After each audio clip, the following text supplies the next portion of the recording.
Welcome everyone to our Top Risks Facing Organizations in 2022 webinar. My name is Marcy Hawksworth, and we are so excited to have you here today. We're going to give just a few minutes for everyone to join us.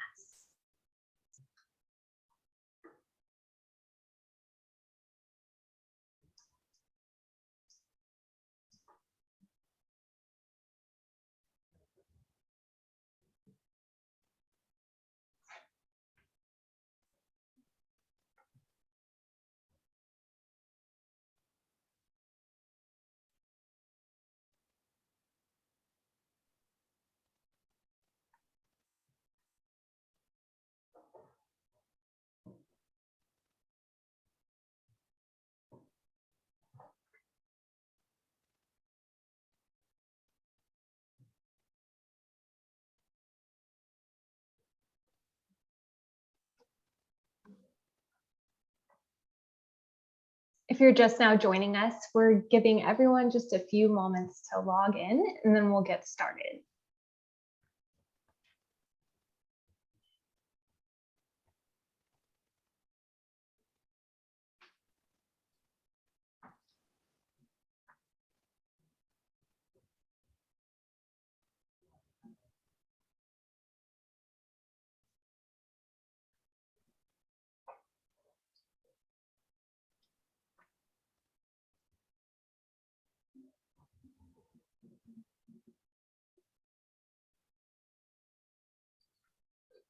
While we're waiting for everyone to get logged in, we're going to go ahead and go over a few housekeeping notes. So this webinar does qualify for an hour of CPE credit. So in order to get that credit, make sure you stay on for the entire broadcast. We'll be right at an hour, and actively respond to all of the polling questions throughout the program. And if you have any questions or comments during this webinar, please reach out to us via chat. We can't wait to speak with you. Make sure you're using a personal computer and log in with your unique URL, which you should have received when you registered for this webinar. And if you have any technical issues responding to any of the polling questions I send out, please just shoot us an email at elevatelearn@armaninollp.com with your name and today's date, along with your polling responses. With that, I think we're going to move forward. Oh, and as a reminder, after this webinar, we will be sending out a recording of this presentation along with the deck, so you can go back through it at your convenience. So with that, I'm going to pass it off to our expert, Ron Steinkamp. Marcy, thank you very much. Hey, appreciate everybody taking the time to be with us today. Just a short introduction. My name is Ron Steinkamp. I'm a partner at Armanino. You can see my certifications there. I'm not going to run through those. I'm the old guy of this group. I've got over 30 years of experience, really focused on internal controls, internal audit, risk management, business process improvement, construction audit. So I've been there, seen it, done a lot. I've been an internal audit director, been in consulting, have seen quite a few things. So looking forward to this exchange of information today. We're going to bring you some good information, but hopefully, you know, we look for two ways. So definitely open to your questions. So with that, I'll pass it to Bianca.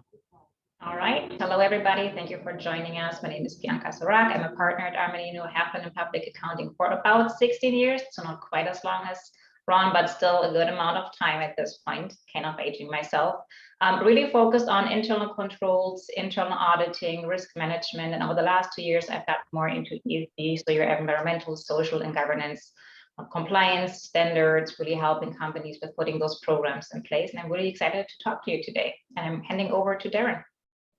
Thank you, Bianca. Darren Johnson. I'm a director with Armanino in the St. Louis, Missouri area. Like Ron and Bianca, I too have been in the internal audit risk management space for 20 plus years. Worked in industry, also worked in Sarbanes-Oxley shops. I've got a lot of experience, as everyone else on this call, in all things risk and control based. But as everyone has said, we're excited to bring this information to you. And as Marcy laid out at the top, we will provide everyone with presentation as well as links to the 2022 IIA on risk report as part of this presentation. So thank you for taking a little bit of your time today to join us. So with that, let's go ahead and jump into today's learning objectives. 10,000 feet, let's go ahead and frame up our understanding of what risk is. Pretty easy to do. Most of you on the call will have a pretty solid understanding of what we're here to talk about today, but this is table stakes for us today.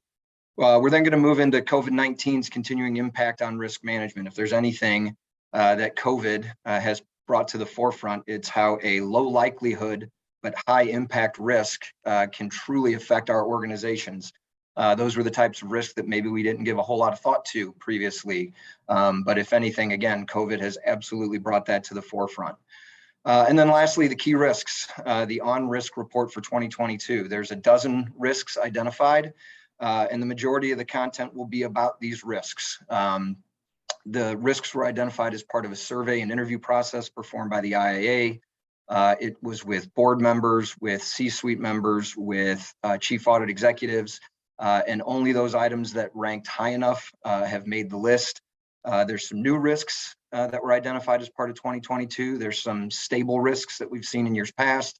There's also been a breakout of some risks. So while some of this may look a little bit new to you, some of it will probably also look like some things that you've seen in the past. So either way, all risks that have been identified are industry agnostic, and some of them or all of them, without a doubt, can be linked to your specific organization. So with that, I'm going to hand it off to Ron for us to understand risk. Thanks, Darren. So Darren makes a really good point here. This is really industry agnostic, right? And we know we have several of you from various industries out there, but if you think of risk from your industry perspective, and the typical definition of risk there, which we have on the slide, it's commonly defined as a condition where there's a possibility of adverse deviation from a desired outcome or objective. But I think you always got to think of the flip side too, the opportunity, right? So with any risk, there's also opportunity as well that we got to keep in mind. And each and every organization is different, and your risks will come in different forms. So it's important that you get to the root of, if you're in a particular industry, what are some of the risks in that industry? And you as an organization, what are some specific risks that really hit you? And, every choice that we make, we've got strategic objectives out there. We've got operational objectives. Every choice we make regarding those objectives, there's some risk involved, and we've got to make some decisions, whether to basically accept that risk, ignore it, or make a change, right? So, getting back to, the whole risk is subjective. So every organization is a little different in terms of what those risks might be, depending on where you're at in your life cycle as an organization as well. So, you can't just take a cookie cutter approach to risk. You have to have a good understanding of your organization, your industry, and what those impacts might be. And some of those key influencers that you might see related to risk, your employees' performance, your culture. Culture means a lot. It says a lot about you as an organization. Your strategy, which we mentioned before, and as well as the environment that you're in. And we're going to talk some more about that because, coming through the pandemic the last couple of years and where we are today with the economy and what's going on in the world, we're really seeing some risks that are taking shape here and becoming more prevalent. So we'll discuss that some more. All right. Marcy, you've got the polling question. Awesome. Thank you, Ron. All right, so we're going to kick off our presentation with our very first polling question. So everyone get ready. For polling question number 1, what is the top risk your organization is facing today?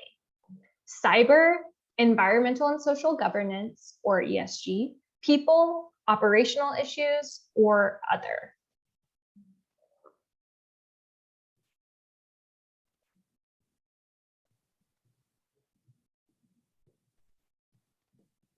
I think last year when we did this, cyber was number 1, if I remember correctly.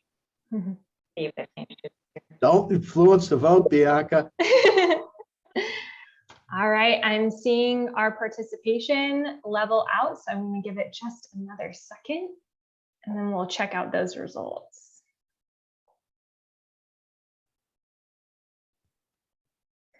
All right, I'm going to end the poll in 3, 2, 1. All right, let's see. Ooh, Bianca, interesting. What do you have to say about this? Interesting. But it also, I mean, we're going through the Great Resignation. I know we're talking about people further down in the presentation, but it's an interesting shift because we're doing this presentation almost every year to update everybody on the top risk. And it's interesting to see a shift from cyber to people as we went through last year. And, just everybody at this point has a talent shortage and we need more skilled employees. So it's really interesting to see. Yeah, I think it's really interesting to see that it's not only the people that have overtaken cyber, but the operational issues. And I wonder how much that has to do with us coming through the pandemic and processes changing because of that. Absolutely. I know that there's not been a lot of love, at least in this poll, for ESG. We won't take any of that personally, Bianca. But I have a feeling that as we continue to do these presentations in future years, I have a feeling that ESG number is going to creep up just a little on us. I think you may be right, Darren. All right, with that, we will pass it off to Bianca. All right, so we've mentioned the pandemic quite a few times. So now let's talk a little bit about what has happened during the pandemic and what we've really learned from it. If you want to move to the next slide. All right, so what have we really learned during the pandemic? The first thing, obviously, the thing we had to learn all within a very short period of time was to bring our workers home and start working remote. And during that time, since it's been 2 years, we've also worked out how to do it more hybrid. We have a lot of employers now that are trying to bring their employees back, most of them more on a flexible basis, trying to not push the office too much on their employees, especially since we just saw that people are one of the main issues for sure. So we've seen really a change from everybody being in the office, really being tied to that one space, to a lot of changes within the workforce in terms of working remotely. And I would even say even within operational plans, like some of our manufacturing clients, how many changes they had to make to their operating environment is very interesting. We can move to the next point. That also goes in line with, we had to create a more dynamic and agile workplace. Within a very, very short period of time, everybody had to shift and had to really change how we do things every single day. Things that we used to do person to person, things where we relied on printing a lot of paper. Well, you're at home, maybe you didn't even have a printer when you started out coming home, right? Like even the equipment we had at home wasn't the same that we had in the office. So becoming more agile, being able to really react to changes in the market quicker is something that we have learned from the pandemic, and that we're still continuing to learn on. Which also brings up economic challenges that when the pandemic happened, we had a lot of economic challenges. The first couple of months were hard. A lot of businesses had to shut down. I know we lost a lot of clients that unfortunately didn't make it through the pandemic. And then as we moved out of the pandemic, the businesses did a little bit better. Economy started to pick up. But now we're looking at 8% inflation as of right now. We're looking at energy prices really being one of the largest pushes within that inflation, within 30%. Up from last year. We have the Russia-Ukraine crisis obviously going on, putting more strain on businesses, putting more strain on a supply chain that already have issues. So we're going to see how that will develop. We've learned a little bit from it. Hopefully we learned enough to make it through that next part of the economic volatility. So we can move to the next. Crisis response is something that I think has shown businesses can do very well. I was very impressed that as internal auditors and as within risk management, you go out, and for years we were testing those business continuity plans, and we were hoping that whenever we really had to use it, they were actually working. And I was impressed to see for how many organizations they worked really, really well, how quickly they were able to bring their employees home and really make sure they have an IT environment and a proper work environment to do their work. It didn't always happen overnight, but it happened within a very short period of time. And now for us, within a week, we all had to be home. And, I really have to say our IT team did fantastic in making sure that actually worked. So crisis response is something that we have seen a huge improvement as it relates to just how our organizations operate. And employee engagement, obviously something that during the pandemic, we really had to learn how to do different. And that we're still trying to do. But we do have employees that are now fully remote. We have some employees that are at home. We've expanded our workers really to be across the entire US at this point, and we have to figure out how to make it all work. So continuously engaging employees is something that we've had to learn to do differently during the pandemic, and I know most organizations are still working on. So on the next slide, we can talk a little bit more about the continued impacts that we're gonna see from COVID-19. The first one, again, the same theme, right? Remote work, I think, is here to stay. Virtual meetings will continue. I know even for us, when we're bringing people back into the office, we have to figure out how to have a staff that sits in their cubes, in front of the Zoom screen all day, because now we have employees all across the nation, or we have clients all across the nation that may not want to see us on site at this point. So it's something that a lot of organizations have to figure out, right? How to figure out the right blend between remote work, Zoom meetings, and in-person interactions.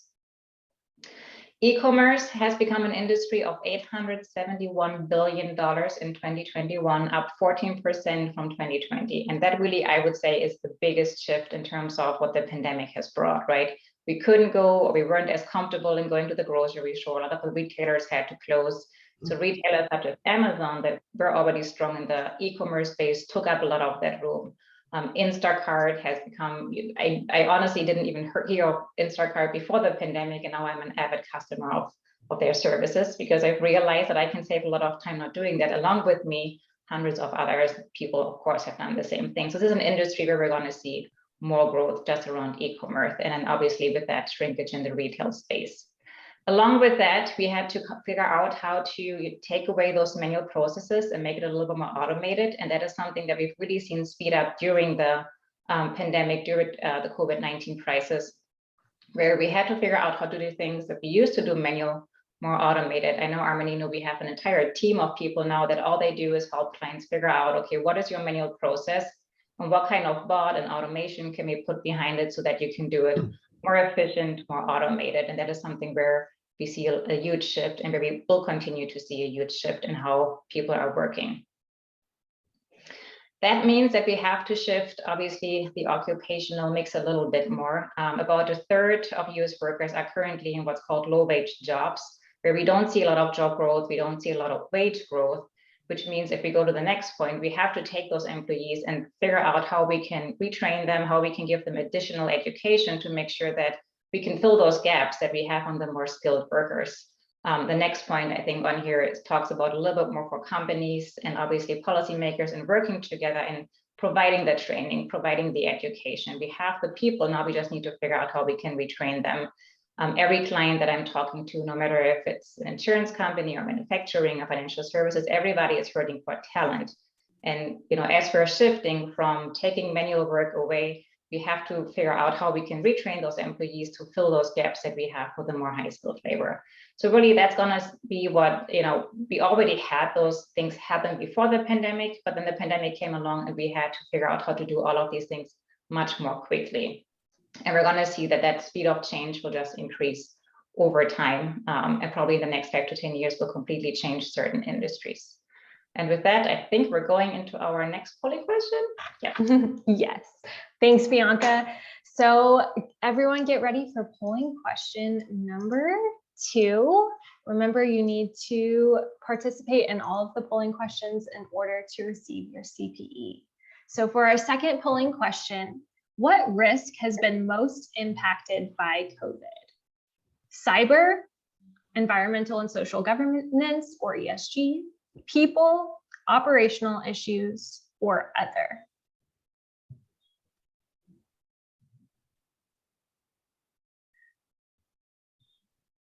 I had to guess because ESG was really low on the first one. It's going to be probably lower on this one too. People will be affected by COVID, period. So I have a feeling people may come in high again. Yep, I agree. You guys keep trying to give the answers away. I know, we're just, well, there's no right or wrong, different for everybody. I'm seeing 97% participation, so I'll give you just another second and then we'll show these results.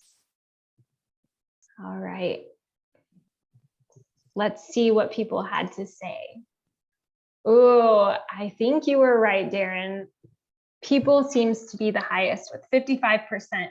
Is that a surprise? I wouldn't say it's a surprise. I mean, obviously, COVID can have personal impacts as well as business impacts, or in your workplace.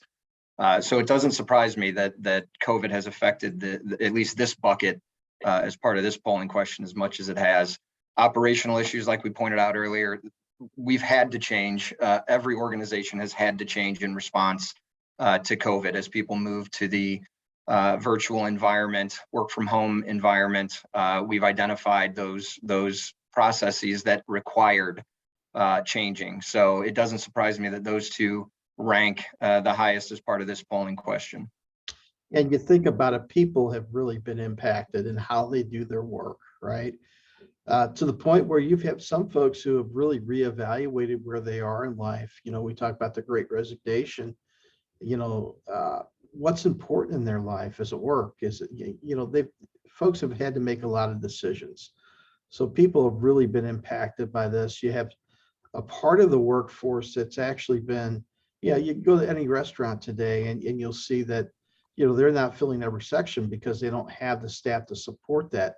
So some folks are not participating in the workforce, even though they could. So definitely, I agree with this. I think people has been the most impact related to COVID. Okay. Well, with that, we're going to jump into the meat of the presentation, the On-Risk 2022 report. So again, as we've stated multiple times, you will have a link to access this report yourself at the end of this presentation. But if you haven't had a chance to go out and look at it, I would highly suggest it. If you're familiar with the report, there's been some changes simply in the presentation of this year's On-Risk report, in that it's got a little bit more graphics to it. There's more things that kind of catch your eye. Instead of words on pages and the occasional picture and whatnot, it gives data, it presents the data in a way that really makes it interesting and a little bit more understandable in a lot of ways than previous On-Risk reports. But as we've said, published by the IIA, interviews with board members, C-suite members, and chief audit executives. So we're talking to the people that are, the ones that can have the biggest impact on these risks and the strategies of these organizations. So we're asking people at different levels, but that have different perspectives on all of these risks, about their feelings on these risks and how they feel that these things are impacting their organizations. There's some recommended actions, and you'll see that as part of our next few slides for each of these risks. But again, we need to take into account our individual organizations and how we should approach each of these risks. So while these are good recommendations and suggestions, it may not fit specifically with your organization. And then again, like I said, one of the most interesting things is about the On-Risk for 2022. There are graphs that will specifically point out whether an individual believes that their organization can, one, identify, and two, prepare themselves and address the risks. And you see the disparity sometimes between what board members and C-suite members think, or what board members and chief audit executives think. That to me is the most important piece of the information that this On-Risk report passes along. So again, if you haven't had time to do so, you'll have an opportunity through the link provided at the end of this presentation to see those numbers. So if we move on to the next slide, in no particular order, here are the 12 risks that were identified as the top risks for 2022. So give everybody a moment just to kind of soak everything in. And just so that you're aware, the survey that's provided, that these respondents send back in, it's a 7-point scale. Anything that's identified as a 6 or 7 gets listed as a top risk. Then there are various aspects of the risk that these individuals must also rank in order to have them show up as a top risk. Some carryover risks from years past, obviously cybersecurity, talent management.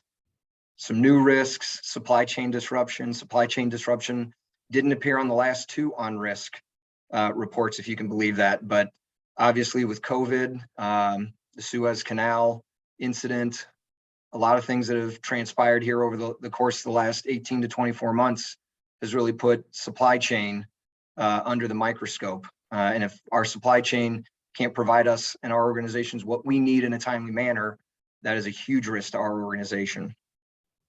And then the last thing I want to point out, there's been a breakout, if you will, of some of these risks. Previously, sustainability was kind of its own risk. And now we're seeing that sustainability isn't just a standalone. There's a lot of aspects to sustainability. So now we've got environmental sustainability, social sustainability, overall organizational governance. So just like our organizations and the risks that we try and mitigate on a regular basis change and shift, just the overall view of these risks has changed as well. So because we have a lot of talented people in our marketing area, I'm going to take these 12 risks and we're going to rebucket them and kind of put them in a little bit of a different order, just to give it a little bit, because we, as auditors, we like our order. But there we go. So we've kind of bucketed these things into 4 different buckets. We looked at the 12 risks and identified that 4 of these kind of fall into that organizational bucket. We've got a couple that are identified specifically with people. We've got IT technology risk, and then the overall ESG risk. So anyone who attended physically or virtually the GAM conference out in Las Vegas a few weeks ago will understand that everything that we're kind of seeing on the right side of this slide, the IT space and the ESG space, there were multiple courses and discussions on these risks and a lot of deep dives into each one of these areas, some really good speakers and some really good content. So we can definitely tell that those IT, cybersecurity, disruptive innovation, and then anything in the ESG space right now is about as high a priority as we've seen in quite a while. So if we can move on to the next slide. So again, as I said, the on-risk report, a little more visual this year, gives you a little bit more to kind of absorb with your eyes, which helps to frame up and make sense of everything that you see on these individual risks. What you see now on the left of this slide is the risk stages model. So each of the risks themselves has a risk stages model and a point whereby this risk lies. So on the x-axis and the y-axis, if I remember this correctly, y is up and down, x is the base there. So organizational capability, how well can our organization deal with the risk? And then knowledge up the y-axis says how much knowledge do we have on this risk in order to come up with a plan to mitigate or address the risk. So you'll see stars on the following slides for each of these risks falling somewhere within this risk stages model. So just to give you a little bit of background on what each of these areas means, we'll give you a quick rundown here. So R, down in that lower left-hand corner, the recognized stage. These are truly the emerging risks. Very little knowledge about the risk right now, or we're just starting to get knowledge on it, and we really have no real way of addressing the risk just yet. So these are the ones that we want to get out of this area of this model and get them somewhere else on this map, because the longer they stay there, the longer our organizations are at risk. The further you move up on that y-axis into that E area, the blue area, that's explore. So we're getting more knowledge and understanding of what these risks are, but we don't necessarily have the capabilities to deal with them. So they may live in this space for a little while, but again, the quicker we can kind of pull them over into that orange space, that's where we want to be, because at that point, we've come up with a plan to address the risk.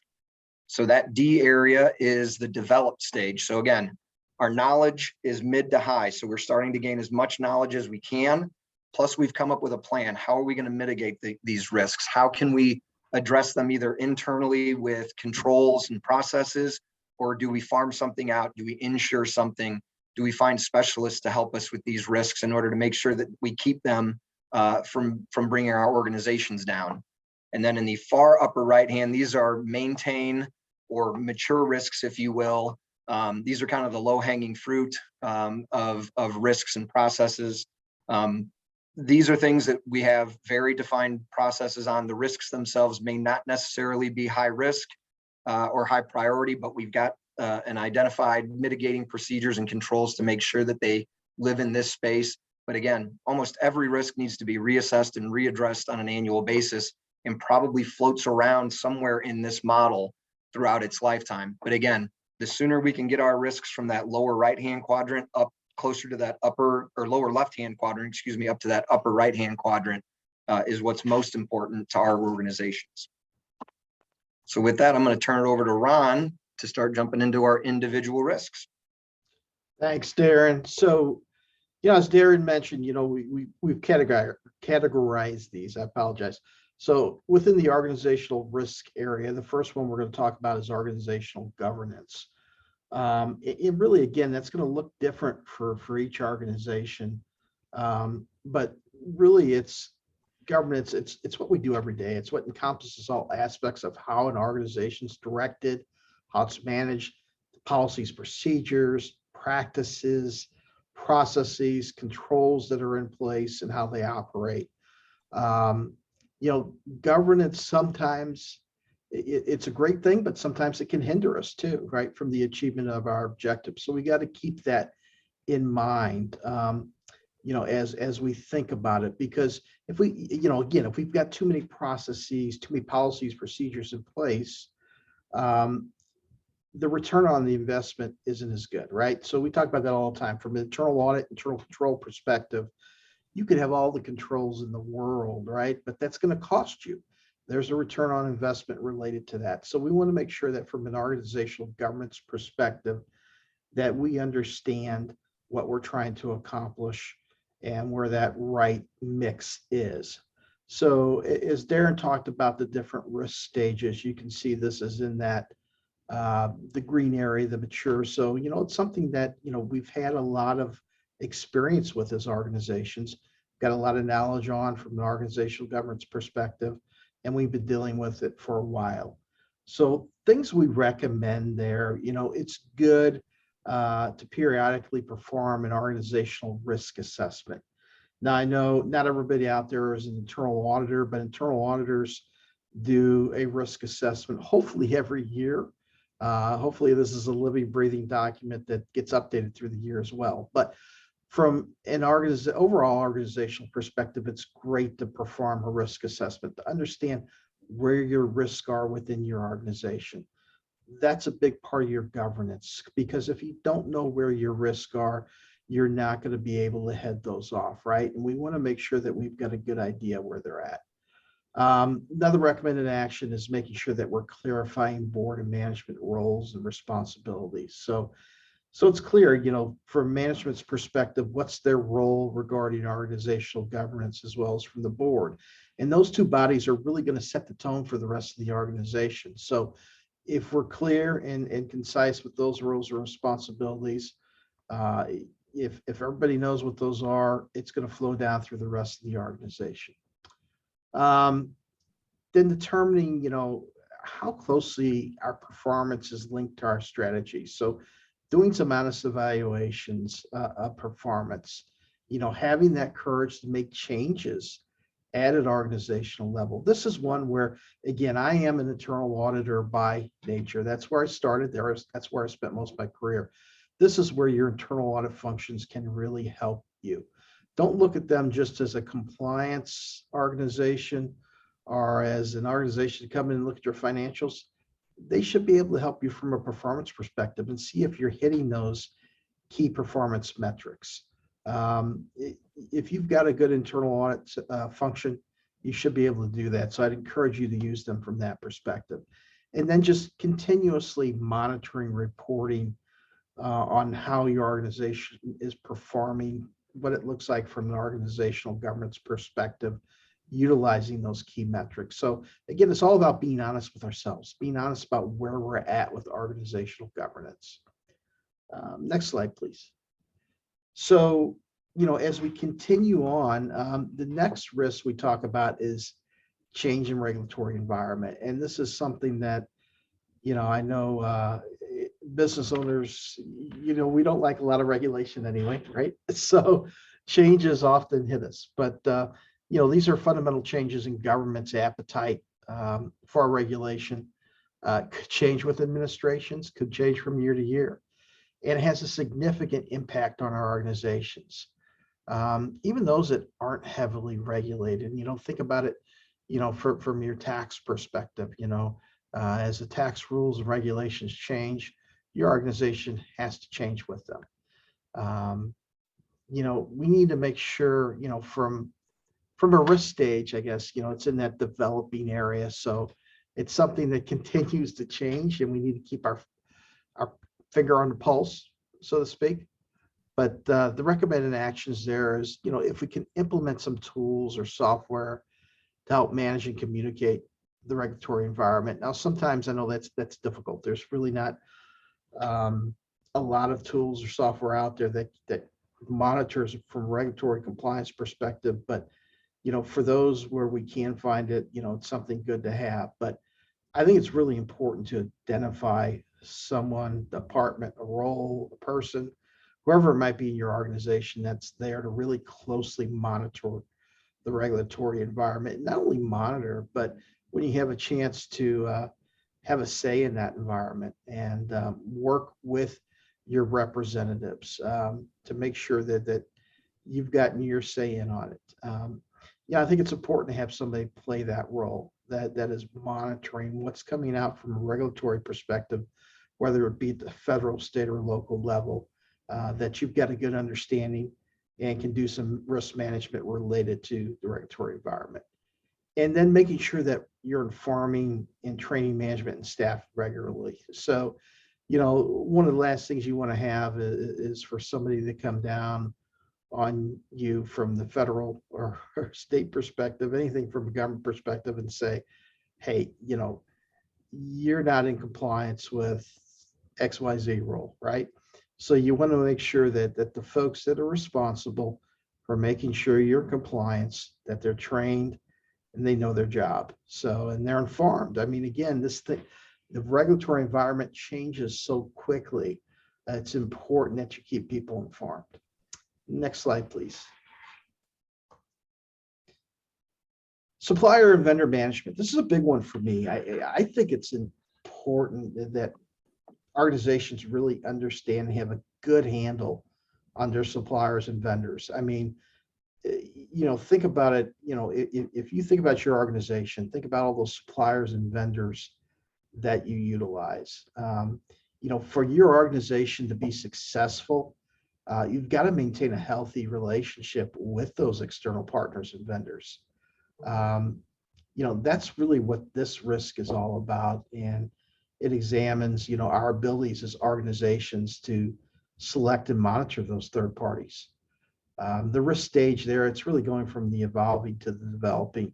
I will tell you, I spent some time as an internal audit director, and this was one of the areas that I really spent a lot of time in, and really encouraged my folks to take a look at. So we understood who are our critical suppliers and vendors out there, and we would perform, and it's under recommended actions there, we perform a supplier vendor management risk assessment. So we identify all those vendors and suppliers.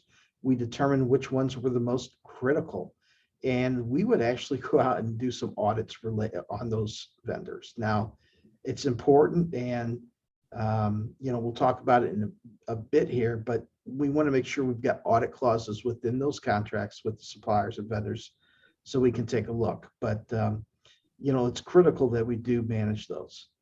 And we want to make sure that we're keeping our finger on the pulse of those suppliers and vendors, especially given today's environment and what we're going to get to here in a little bit with supply chain issues. Are they able to get the supplies and goods that you need? Are they able to provide them to you in a timely manner? Are they going to be able to stay in business as a going concern? That's important to know. We need to know that, because if that vendor or supplier goes out of business, what are we going to do? What's our fallback position? So we need to be able to analyze those organizations on a periodic basis. And as I mentioned before, make sure you ensure you've got a contract that has a right to audit clause in there, because you want to perform some contract compliance audits. We see, I will tell you as an internal audit director, those were, I will say, our most fruitful audits, let's put it that way. We would find the most in cost recoveries there for our organizations. Our cost avoidance, maybe we're paying for something that we shouldn't be. I can think of several different contracts where we found things, and I spend a lot of time doing and working with our construction audit team these days. So, this is another aspect of it. But, if you're bringing in somebody to do a construction project for you, you've got a contract in place, and there's definitely some things that you want to audit from that perspective. So, With that, let's go on to the next slide, please. Supply chain disruption. Boy, I bet you everybody on this call has experienced some of that today. You know, if it's not in your personal life, it's from your business perspective. But really, you know, we're seeing a lot of disruption to business as usual, you know, from things that are going on, whether it be from the pandemic, whether it be other global situations, Russia, Ukraine. You know, we're seeing a lot of issues and a lot of obstacles within the supply chain right now, and it's really been disrupted. You know, I can tell you that, you know, again, I mentioned that I do a lot in the construction space. We're seeing a lot of disruption with the supply chain, especially with aluminum right now for some reason, but a lot of other things as well. You know, and if you know, just if you're building a house or doing something like that, you're seeing supply chain issues, prices increasing, taking a lot longer to get things. I'm on a nonprofit board, and one of the things we talked about yesterday as we're going over our budget for the next year, the next fiscal year, was what we need to do, you know, because of some of these supply chain issues, because of the price of gas going up, and how much we need to budget because of that. So definitely things you need to think about. It's in the evolving stage. You know, I see a comment here, most are industry specific. I agree. I think you're talking about the tools, but you know, from a supply chain disruption perspective too, it's industry specific.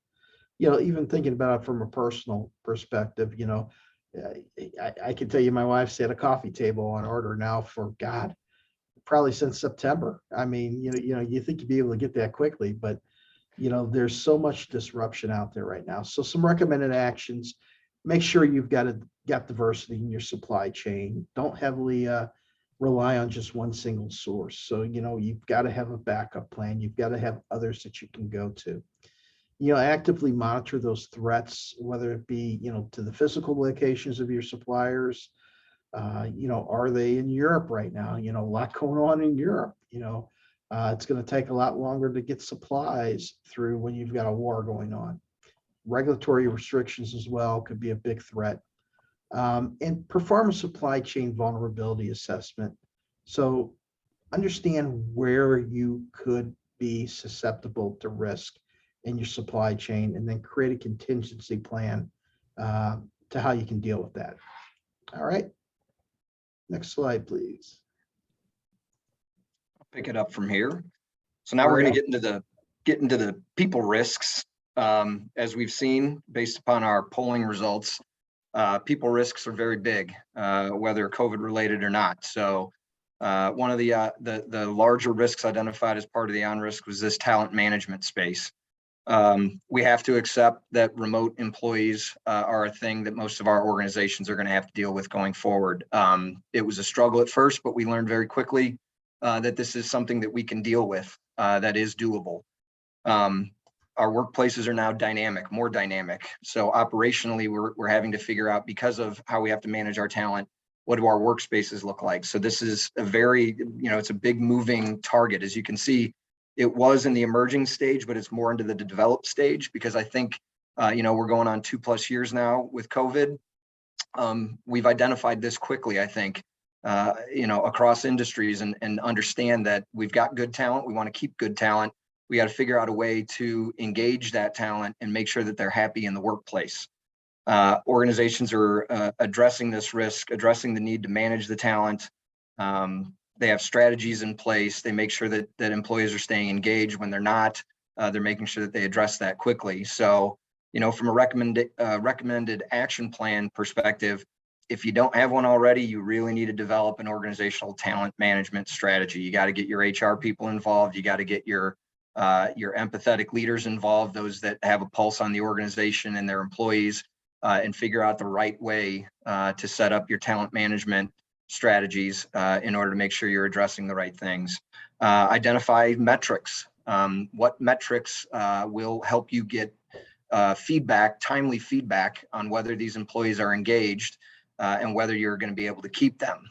If you can come up and have those data points and find a way to report on them regularly, then you'll also have an opportunity to make a pivot if you need to, in order to change that strategy or to change the approach that you have. And then lastly, identify key characteristics that the organization should be looking at in potential candidates.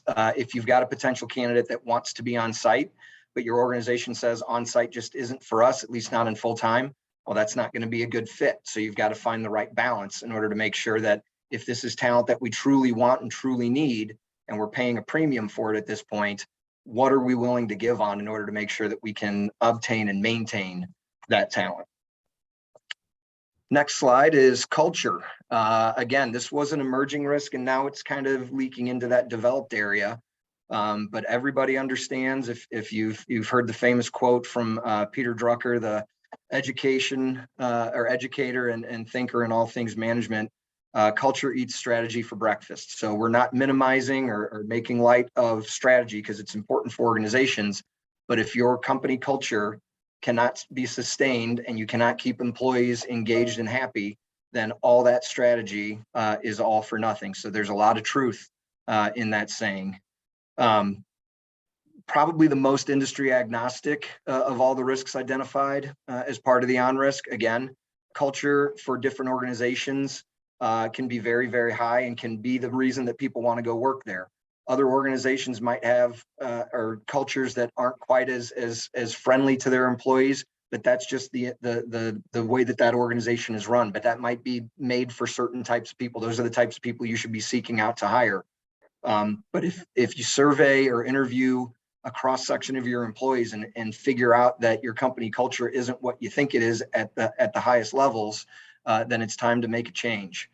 You should encourage those people, again, who kind of have their pulse on the organization and on the culture and have good relationships across the organization to come up with a plan. They should be the ones who are involved in helping you identify the gaps in your company culture. If certain departments are better than others, what make those departments more engaged and that culture better there than other places or in other areas of the organization. If you can identify that quickly and soon, then that gives you an opportunity to start to increase the attention that you're giving to the areas of the organization that might not have the strongest culture.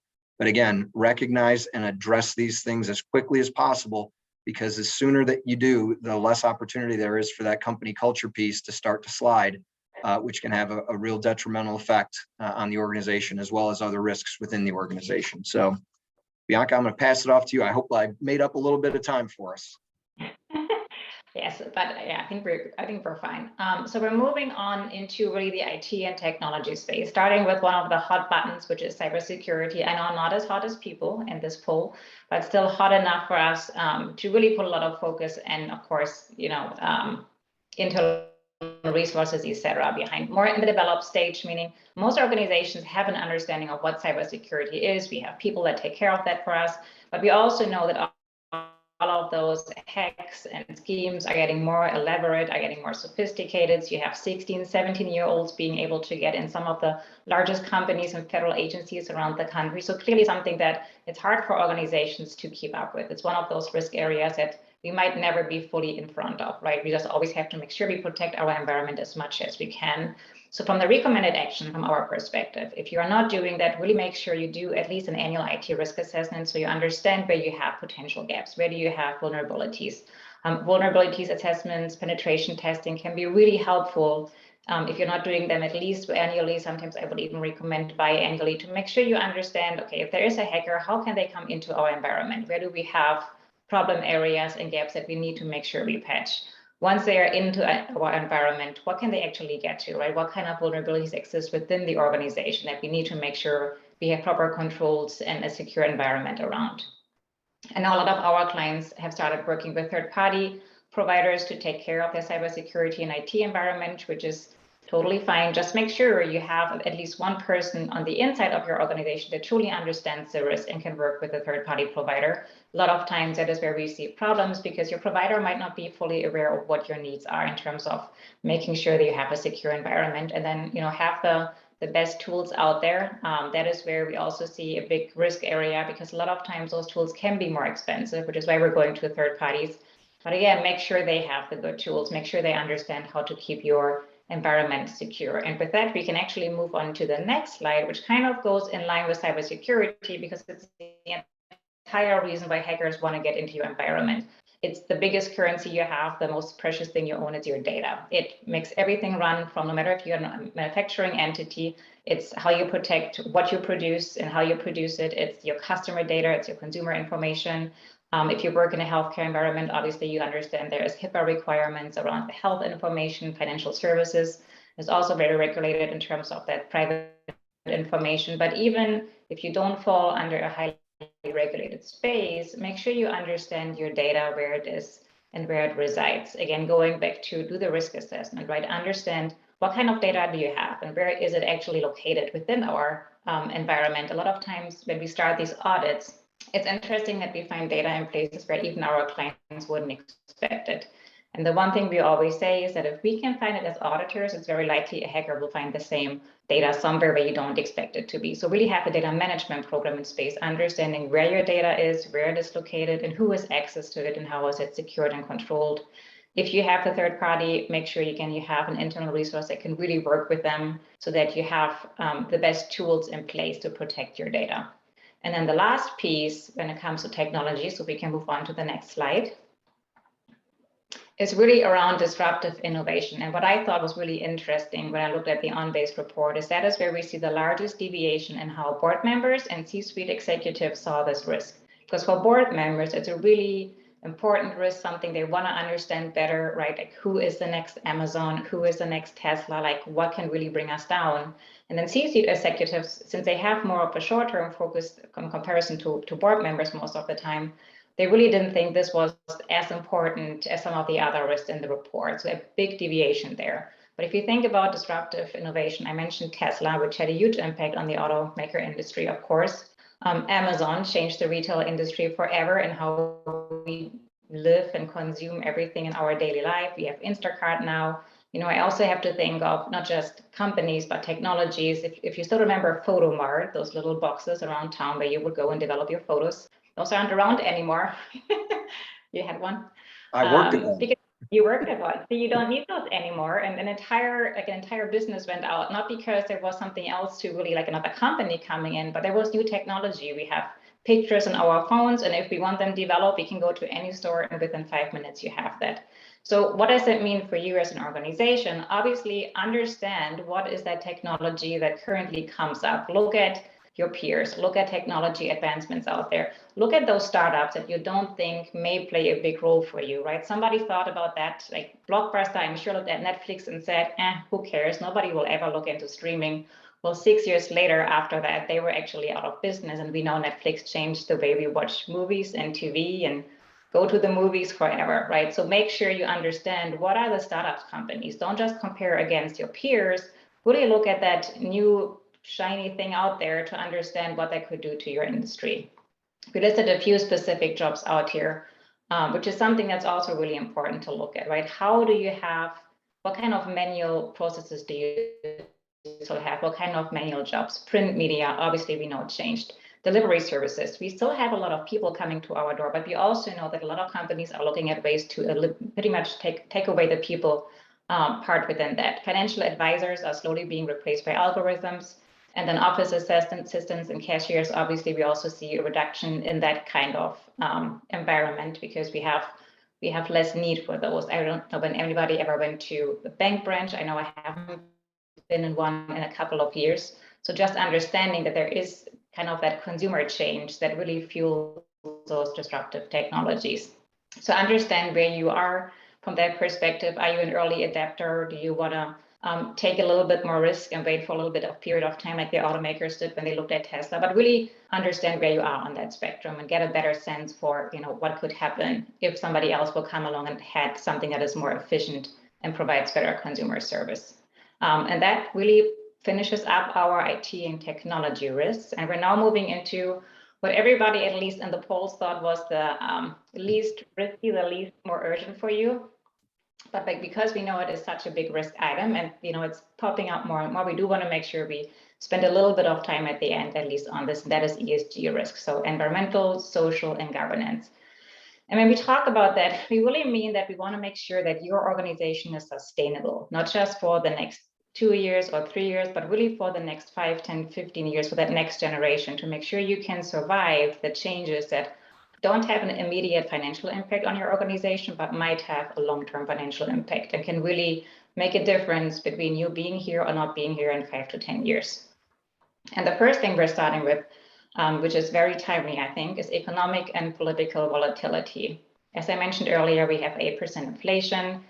We have seen energy prices increase 30%, which ultimately means that at some point consumers have to make a choice between I have products that I need, which are truly fulfilling my needs, and products that I buy because I want to have them. They are just the fun stuff.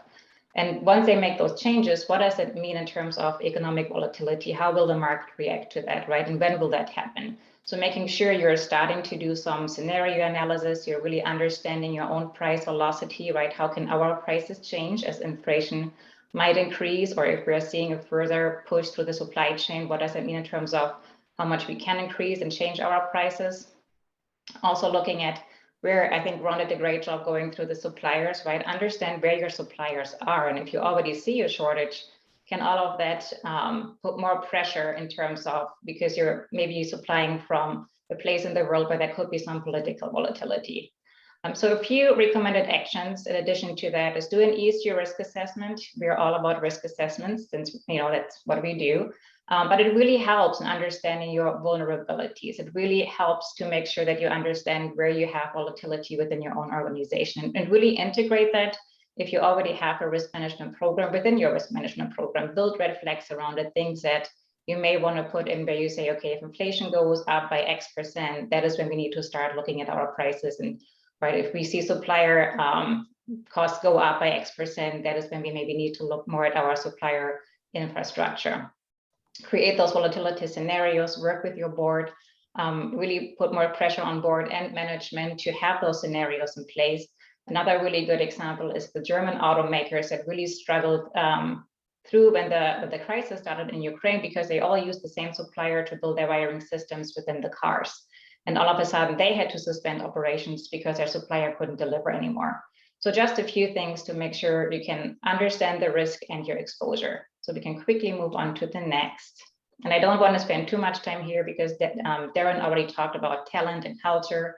And that really is that we talk about social sustainability, what we mean. We mean your human capital, the people that work for you, and then obviously your social capital, those that consume your products, that regulate your environment, that invest into your company, so your external stakeholders.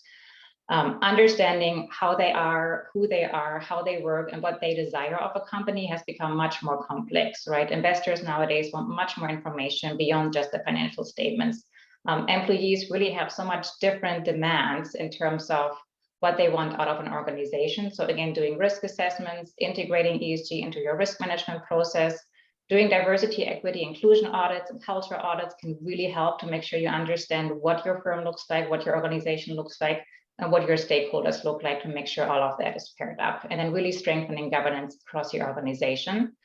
Quickly going to the last risk that we have is environmental sustainability. This has been the last on all of the 12 in terms of where it was ranked, but still important understanding that obviously we know that climate change exists. We know it will have a direct as well as an indirect impact. And really for an organization, just quickly going to the recommended action, make sure you understand what your direct and indirect impact is. How much are you directly impacted because you have operations of water stress areas where you need a lot of water, or indirectly because maybe your suppliers are in those areas, right? Assessing your supply chain, Ron already walked us through that. Doing an ESG risk assessment again can be helpful, and then making sure that you can start measuring your direct and indirect impact, especially if you are a public entity, since the SEC just came out with potential disclosures around that. And then hopefully did everything in time with a minute to spare for our final polling question. Thanks, Bianca. So that was a lot to soak in. Let's end this on a polling question. So our last and final polling question is, looking to the future, which of these risk factors will you need to focus more attention on? Cyber, environmental and social governance, or ESG, people, operational issues, or other? And I'm going to give everyone just a moment to get their answers in. I'm seeing the participation fly up, and I'm excited to see these results. as we're at the end of our webinar. We're And gonna as get a some more back here now with ESG. I feel it.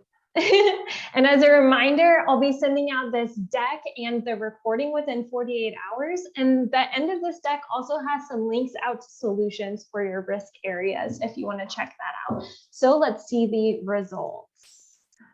Ooh, good call, Darren. It's creeping up.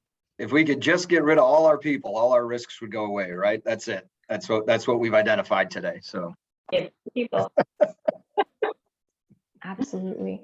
Awesome. Well, we want to thank everyone for joining our webinar. This was a lot of information, so we'll be sending out the recording and the deck for your review. And if you have any questions, please feel free to reach out to any of us. We're happy to talk with you about these risks and solutions we can find to help your organization. We'll talk to you all soon. Thank you so much. thanks, Thank you, everyone. Thank you.